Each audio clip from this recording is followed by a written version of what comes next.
Yeah, good. It's good to see you. And we're going to talk a little bit today about the shadow. Looking forward to this? Yeah, yeah, shadow elements. So maybe we start by giving people an understanding of what shadow is. Let's define it. Yeah, I love it. Do you want to take the reins on that one? You go for it. Okay. Well, the shadow to me is the parts of us that we can't see, just as a really broad catch all. At the basic level, we've got the golden shadow and the dark shadow. Mm-hmm. So the golden shadow is where we feel as though others Mm-hmm. can do something or be a certain way that we cannot, Yep. or that we under recognize in ourselves. And the dark shadow is kind of the parts of us that we hide in the closet, Mm-hmm. that we say that others do, but we don't. Mm-hmm. And so, that's how I would start off the definition of shadow. And yeah, feel free to build on it and So modify it, change it.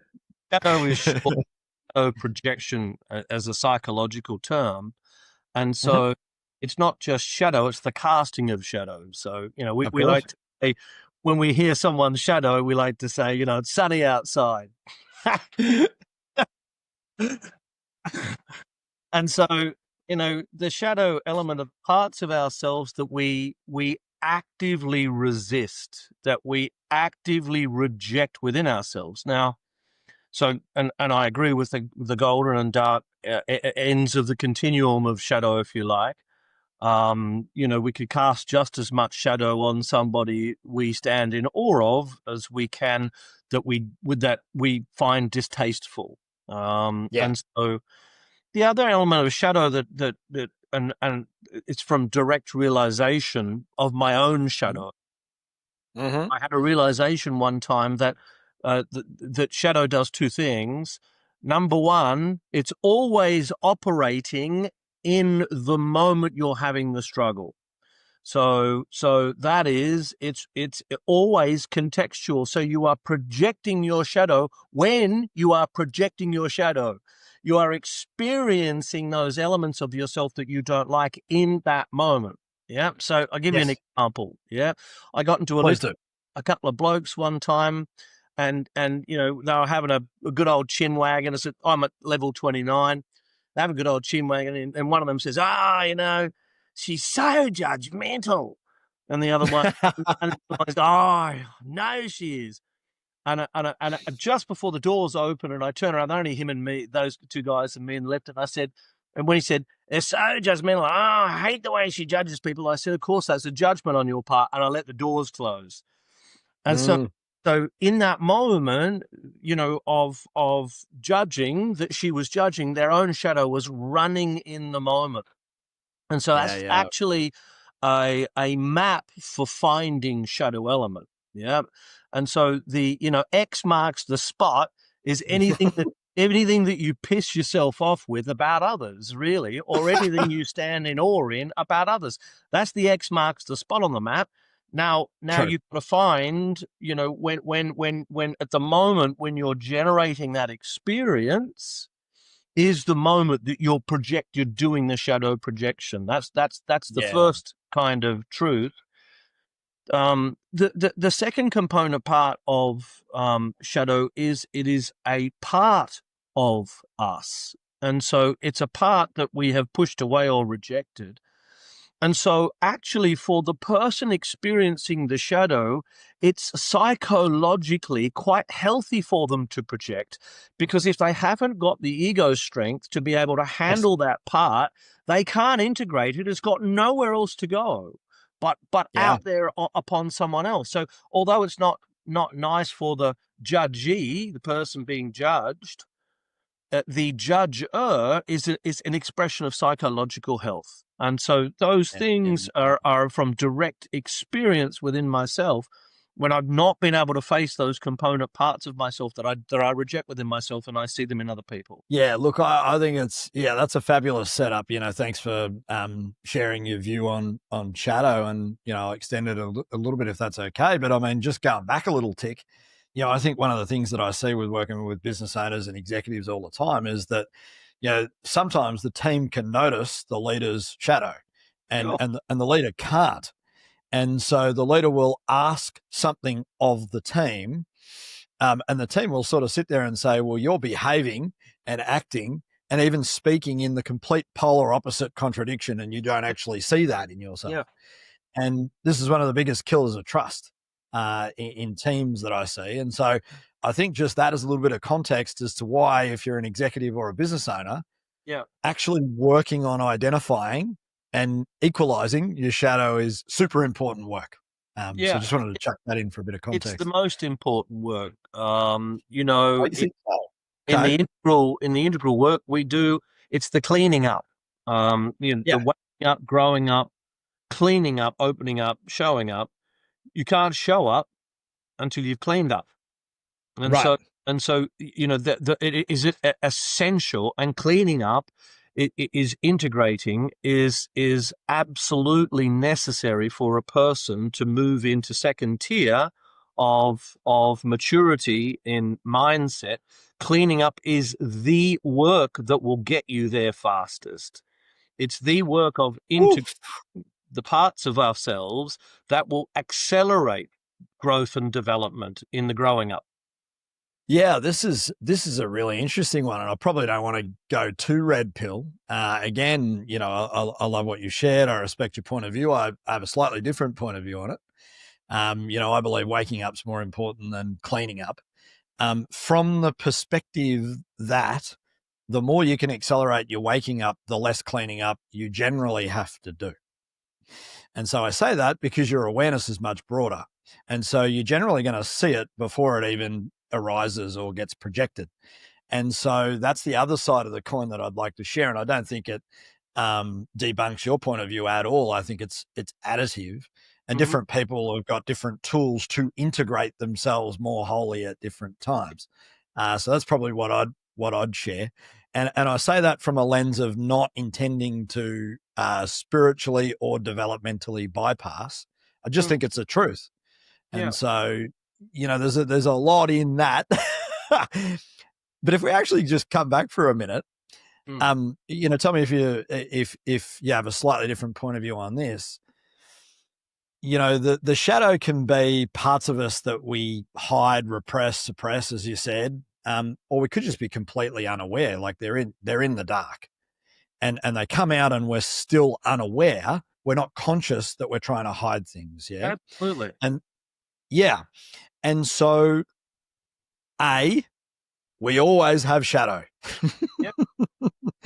B, we can't not project, because to perceive something is to project. To communicate is to project.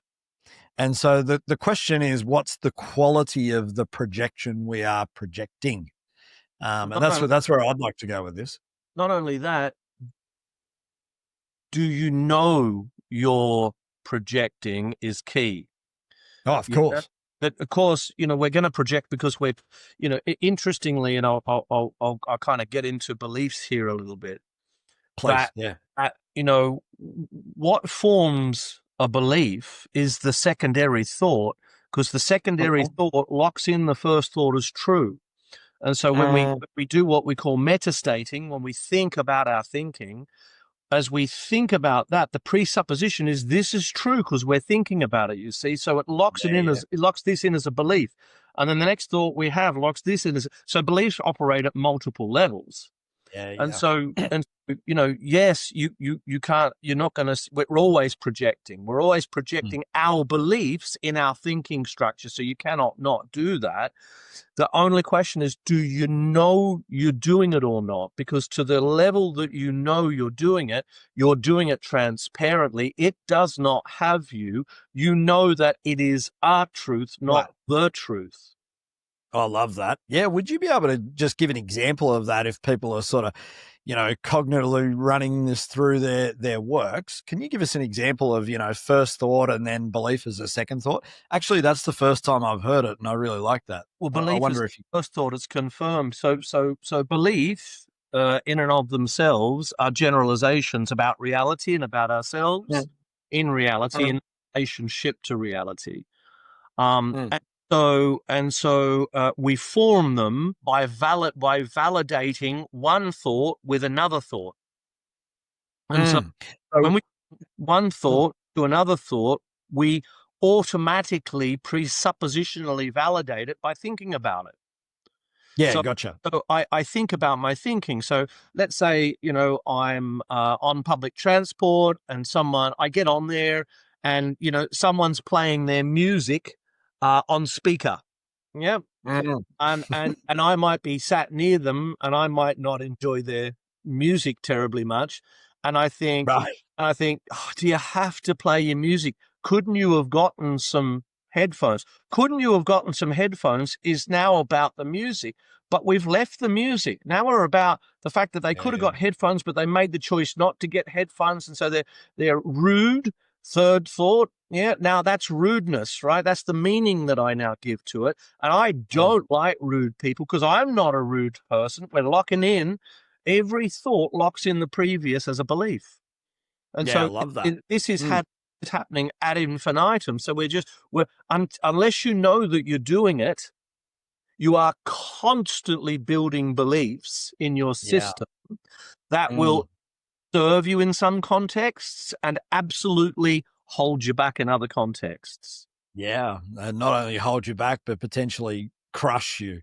And just on that, one of your earlier shares at the top of this chat was around, I can't remember your exact language, so I'll just insert mine and, hopefully we can meet in the middle somewhere. It was about self-protection and defense. Mm-hmm.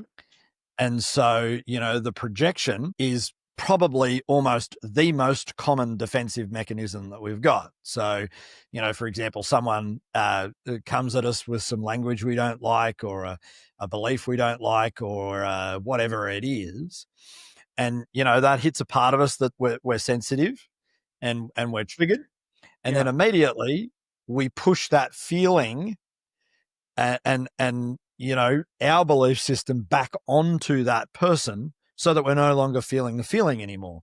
That's right. And so this is going on all of the time. And from what I can see, there's so much self-protection and defensive structures that are in place for most human beings. They don't realize that it's all on behalf of self-protection. And so, I really love that share. And if you want to say any more on that, please go ahead and do so. So a couple of things that come to mind.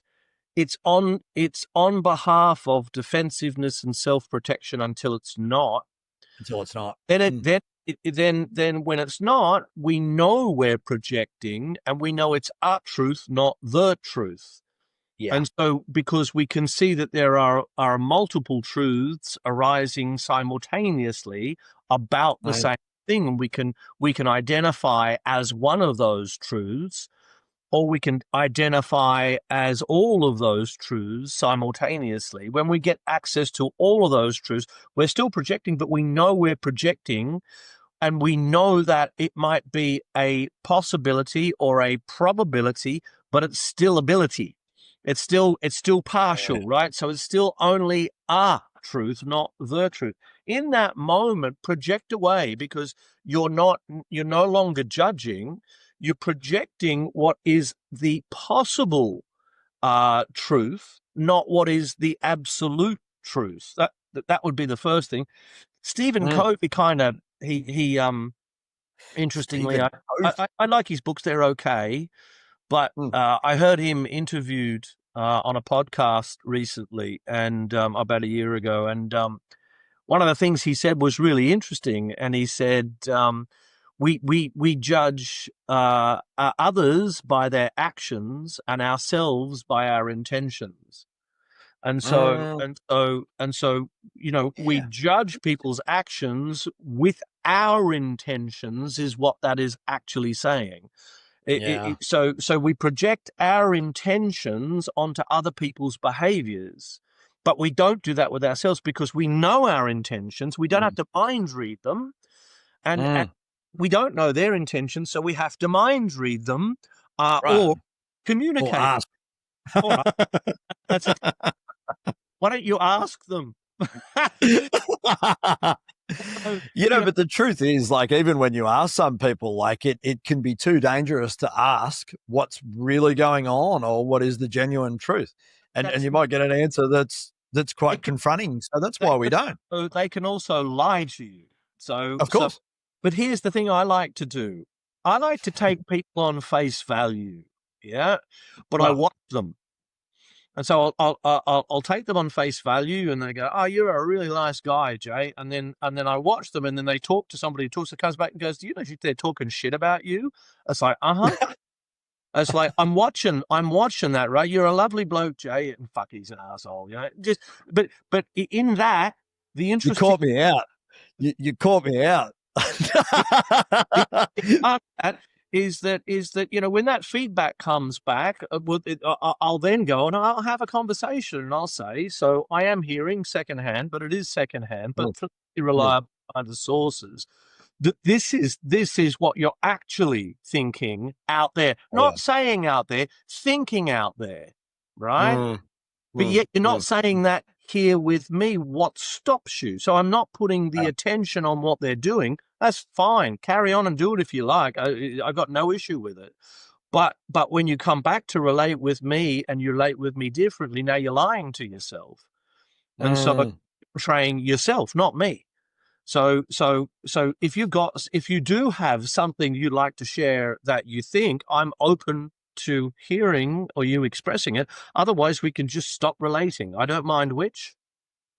Yeah, that's fabulous. I mean, that's a pretty mature approach, right? And actually, just within that whole share there, what's alive for me is that we could do a chat at some point in time just on the whole concept of self-deception, because I think just more generally that's completely rife in all different shades of grey. Well, projection is self-deception. Right. I know. It is. And one of the things that we were sharing, on a Monday over breakfast, and you were providing counsel to me, is that, I was taking 50, 60, 70, 80 perspectives, on single incidents or clusters of incidents, right? And then you said to me, well, at some point in time, you can just kind of have no beliefs and no projections and just accept things as they are, the way that you see them. And because that's the only way I can accept it, right? The way that I see it, because I can't see what I can't see. And that was quite liberating. And I think that's part of where I go to some of the time here, where we can get really wound up at a certain stage of development and obsessed with our shadow. Mm-hmm. And actually, from my point of view, sometimes that holds me back, because it's almost like it's analysis paralysis, and that prevents the full experience of what's actually the truth here. Mm-hmm. And rather than, let's say, feeling it, it gets intellectualized and projected and shadowed and shadow boxing. It's like, right? Cognized. Yep. Yeah. And I just sit there and I go, no, actually, I'm just sad and I'm disappointed, and fuck it, I'm just going to sit with that and just let that happen and forget all the rest of it. And there's a time and a place for that too, I think. And that's part of what I was speaking into before. And then the next level is see that it's all constructed anyway. And so however you're constructing, you're making it up. And if you can see that in the moment, you can construct and project as our truth, not the truth. You'll not bother yourself anymore with what it is you're seeing. The bother goes away. And then from my experience, then more actual objectivity comes online. Because now I can actually see objectively what's really occurring for you and why it's occurring for you. And what tends to arise for me is compassion. Yep. Like genuine compassion. I was watching a guy the other day upset himself on public transport over some kid doing what I was talking about for playing music, etc., etc. I gotta say, you got a thing with public transport. I get a lot of public. I live in Melbourne. So I'm watching this old fella really annoy himself with this young kid, and he was pacing backwards and forwards and wondering whether he's determining whether he's going to go up and say anything, and then he finally went up and he gave the kid a piece of his mind, and the kid basically said, stick it up your bum, and walked up the other end, took his music with him, and this guy continued to bother himself with it, right? And I thought, I reckon he'll bother himself with that for the next hour or two, and then he'll bother himself with that, occasionally for the next day or so, and then it'll go away and it'll fall back into oblivion. And did it actually matter? Did it was it actually meaningful enough to expend all that energy? And the likelihood of that guy seeing that for himself in his lifetime, given his age and his binary meaning-making structure, is there is I reckon a greater opportunity for a church mouse to find God. to take an Almas joke. So Good old Almas. I didn't know he had the capacity for jokes, but there you go. He absolutely does. He's a very, very, very funny man. Right. So that he'll never see that. He'll never realize that. And then I go, so he, until the end of his life, is going to suffer his suffering. He's got no choice but to suffer his suffering until he passes on. And then compassion comes up and goes, wow, that's got to be just not knowing that you're creating your own misery is got to be a thing, right? So I don't need to go, you silly old bugger. I don't need to judge. I don't need to, but I can just see it for what it is. I can see it for what is arising in that moment as a truth, that the likelihood of him finding that out and discovering that and freeing himself from it are basically off the charts. Yeah, right. Astronomical. Yeah, gotcha. Yeah, love that. Because to say, okay, he'd have to go through to get there, he wouldn't have enough years to do it, even if he gave himself to it. So how many people roughly would you say actually are able to identify their own shadow in the moment, just as an approximate? Yeah. You have to push it. But once a person hits second tier into that teal, you'll start really seeing it in the moment. And this is Terry O'Fallon's work, that Terry was really about, there are timings associated with structures.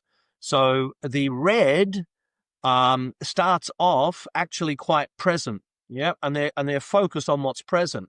Amber goes 3 months into the future. Yeah, orange can go 5-10 years into the future. Green can go 25 plus years, and then teal is the first to be able to go intergenerational. So that I can see that my father's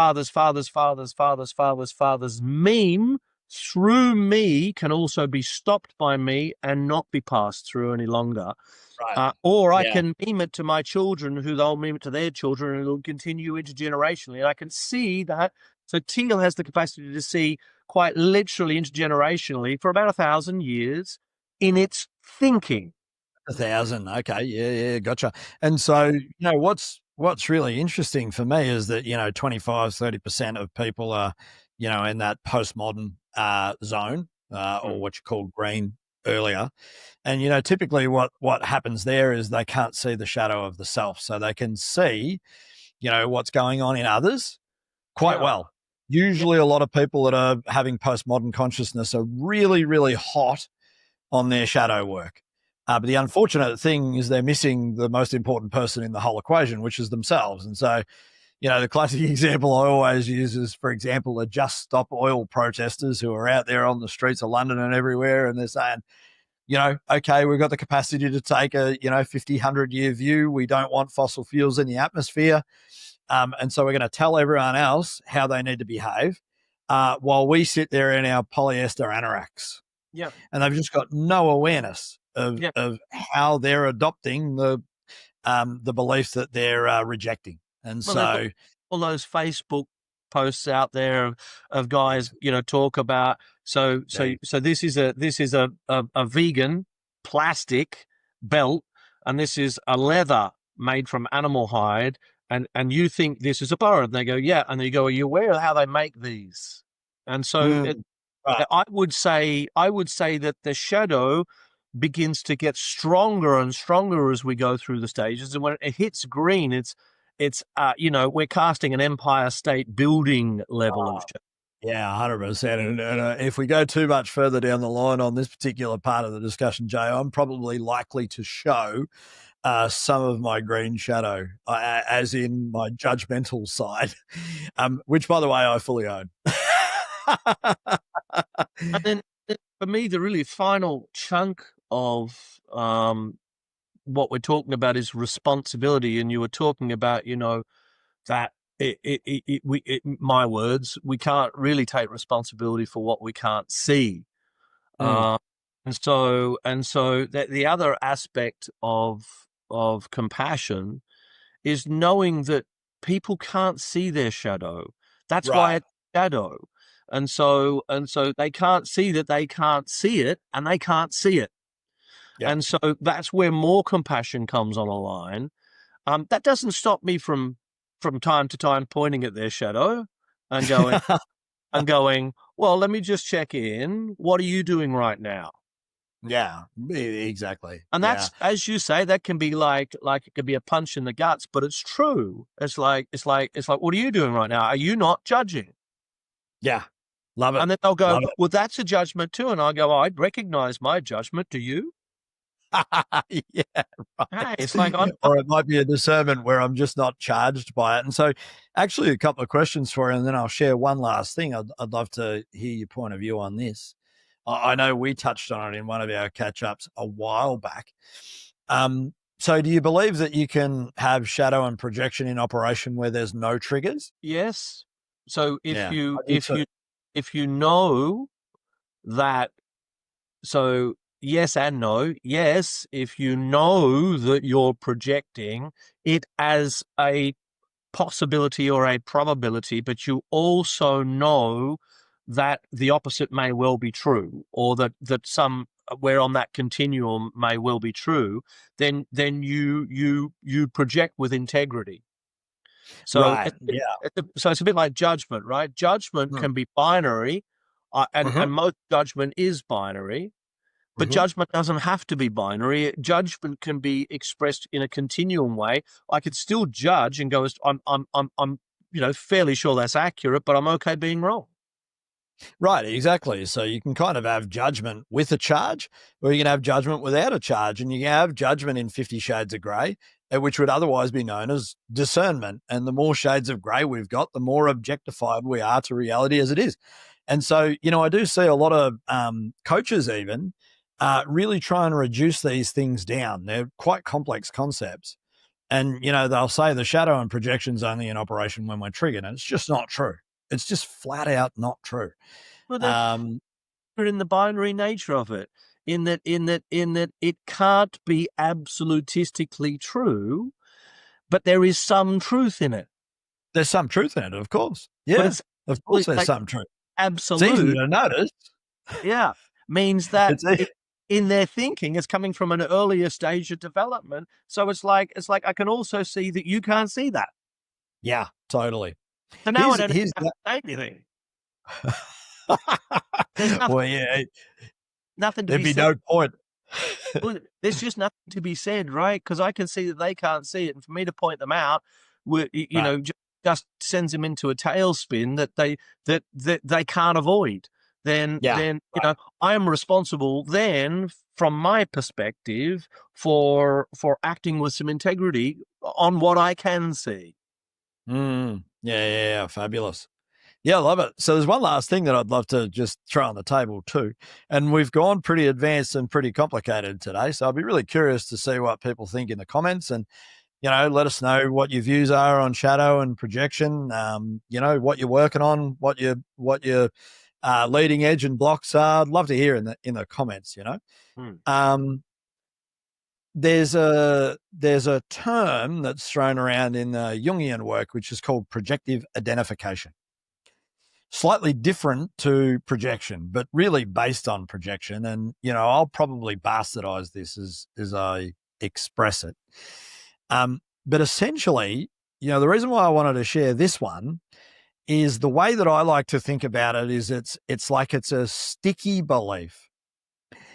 In other words, you and I, as an example, we have our own internal working models of each other, right? Mm-hmm. So you hold a representation in your psyche about, what I represent to you.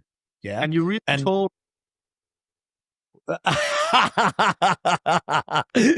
Just in case you didn't notice, that's a shadow fuckery where basically Jay's saying I'm a fucking midget.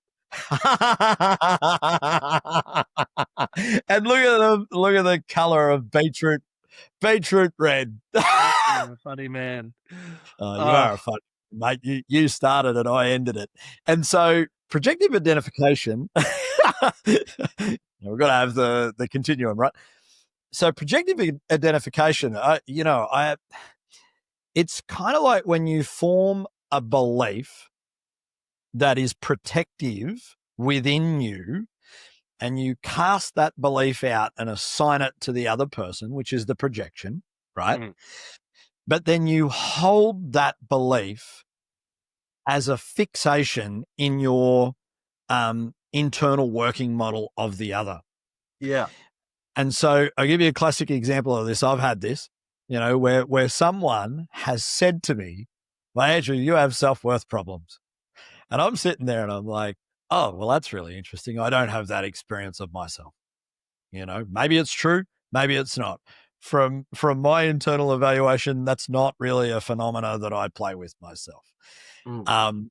Now, the interesting part about that is when I view the other, from my lens, there's clear self-worth issues involved in the dynamics of the relating, right? Now, we each have our partial truths, okay? So all that held in mind. But the interesting thing about it is if this person believes that the other has self-worth issues, and that is a sticky belief, then they'll look for evidence to confirm that that's true. Yeah. And so what ends up happening for the person that thinks the other person has self-worth issues, they will actually make that true. Yeah. And there's no other way of going about it. The person that's on the receiving end of the projection can hand it back, can change the frame, can do whatever they like, but it will not change may not change that person's inner working model. And so the relationship might still be doomed. And so this is the interesting thing with projective identification. We can make things happen unconsciously, purely through our projections. And so that's interesting to me. I couldn't agree more. You did it just a second ago. Yeah, did I? Tell me, hand it back to me. Well, you said you went beetroot, right? And so your was that there was some embarrassment or something going on in here, where actually I think the beetroot was from laughing. So, the beetroot was from laughing. So yeah. Oh no, I didn't assign embarrassment to it. Then there's a projection of that onto it.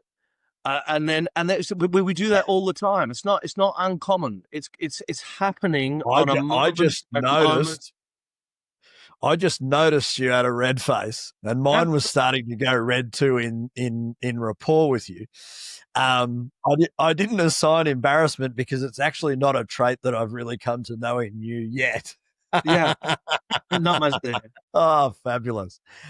So I think just to finish this up, because we're just over the half an hour, I do see this, echoing Jay's sentiments from the start of the session. I really see this as being superpower work for executives and business owners. Yep. Almost universally. For some, they may be beyond the shadow, and that's okay too. But it's very, very few people that are beyond this kind of work that we're talking about now.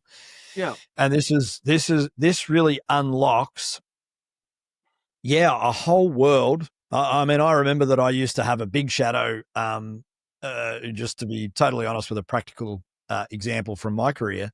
Probably 15 years ago, I had a real problem with female aggression. Okay. And I used to get triggered by it big time. And I'm like, holy shit. And I never thought about it at the time, really. I just moved away from it. That was my defensive structure in operation, right? I didn't have a strong enough ego to actually hold that feminine aggression. Yeah. And then later on, I'm kind of sitting there and I'm reflecting on it. I'm like, geez, for the large majority of my corporate career, I was one of the most aggressive motherfuckers out there. How big's that shadow? Yeah. A rejection of the feminine within yourself, you see. It's true. Whilst projecting that across them. Yeah. And so it is an interesting topic. I think why it really matters as a topic, and for me, and we can finish on this, is that you will struggle to lead someone who is at a higher state of maturity than you. Yeah. You will struggle because they will be able to run mental perspectives around you in a single bound. So you'll really struggle. You'll struggle with binary meaning making to lead someone with continuum meaning making. And so growing yourself up as a leader allows you to lead more people more effectively. As a simple orange, stage of development statement, it will absolutely deliver better financial, profitable people outcomes that are more ecological in the long. If you're operating at a later stage of development than your people. Right, and even from, let's say, a later or later stage developmental perspective, it's your self-integrity, really, isn't it, that we're talking into here? Yeah. And how many parts of yourself are on the floor or in space, or back 20 years ago, how many of those parts have you collected to bring the integrity of your full self online? Yeah, great chat, Jay. Thank you so much. Anything you want to finish with? I'm done. Good one, mate. We'll look forward to our next session, and thanks again.